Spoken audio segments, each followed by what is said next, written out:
Selama bertahun-tahun, pria ini hidup dalam kepalsuan kecil yang ia ulang setiap hari. Ia tersenyum ketika sedih, mengiyakan ketika tidak sanggup, mengangguk ketika sebenarnya tidak setuju. Dan ia tidak sadar, kepalsuan kecil itu perlahan merusak hidupnya.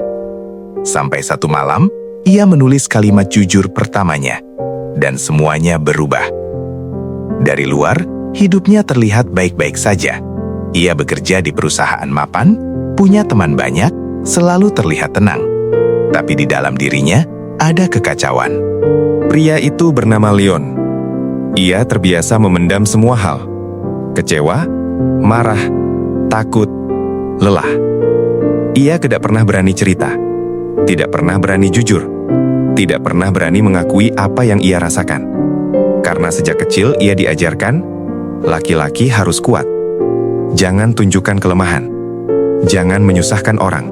Kepercayaan itu melekat begitu kuat, hingga Leon tumbuh menjadi pria yang baik dari luar, tapi patah dari dalam. Sampai suatu malam, hal sederhana terjadi.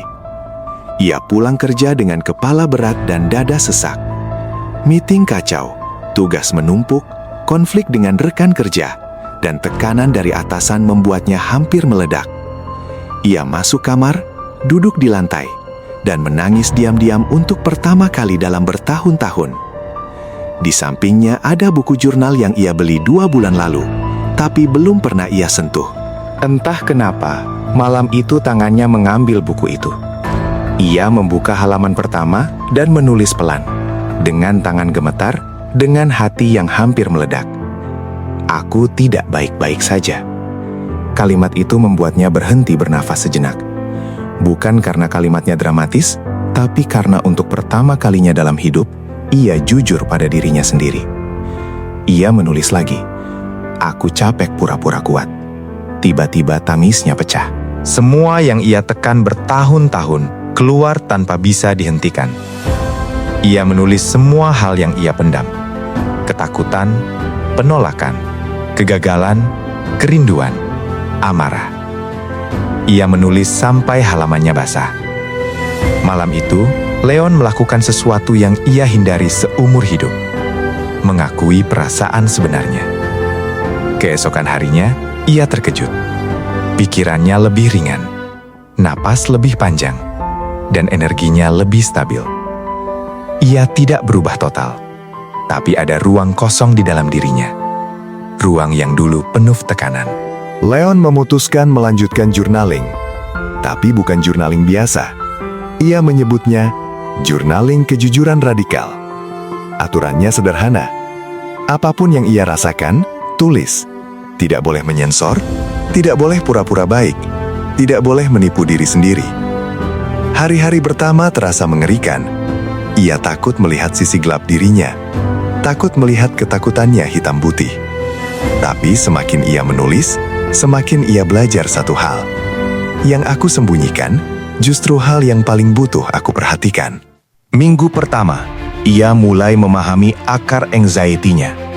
Ternyata bukan pekerjaannya yang membuatnya stres, tetapi rasa takut mengecewakan orang lain. Minggu kedua, ia mulai belajar berkata tidak. Bukan karena egois, tapi karena ia sadar dirinya juga punya batas. Minggu ketiga, hubungannya dengan keluarga membaik. Ia mulai membuka diri sedikit demi sedikit, meski dengan rasa takut. Minggu keempat, ia berani mengajukan ide di kantor, tanpa takut ditolak. Dan yang paling mengejutkan, rekan kerjanya berkata, "Leon, kamu terlihat jauh lebih hidup." Ia hanya tersenyum, karena ia tahu apa yang berubah. Ketika ia jujur pada dirinya, energinya berubah. Suatu pagi, saat menulis jurnal di kafe, Leon menulis kalimat yang menjadi puncak transformasinya. "Aku tidak harus sempurna untuk dicintai." Kalimat itu membuatnya menangis, bukan karena sedih, tapi karena ia akhirnya mengizinkan dirinya menjadi manusia. Dan setelah bertahun-tahun hidup memakai topeng, Leon akhirnya memahami sesuatu yang sederhana tapi mendalam. Kejujuran pada diri sendiri adalah bentuk cinta tertinggi. Ia menyadari bahwa journaling bukan tentang menulis, tapi tentang melihat. Melihat ketakutan, melihat luka, melihat harapan, melihat suara kecil yang selama ini ia bisukan. Karena saat seseorang berani jujur, bahkan hanya pada selembar kertas, hidup mulai bergerak ke arah yang benar.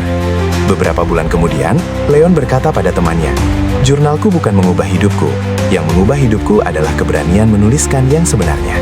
Dan itulah kebenaran yang jarang disadari. Kita tidak bisa memperbaiki sesuatu yang tidak kita akui. Kita tidak bisa menyembuhkan sesuatu yang tidak kita lihat. Kita tidak bisa bertumbuh dari cerita yang kita palsukan.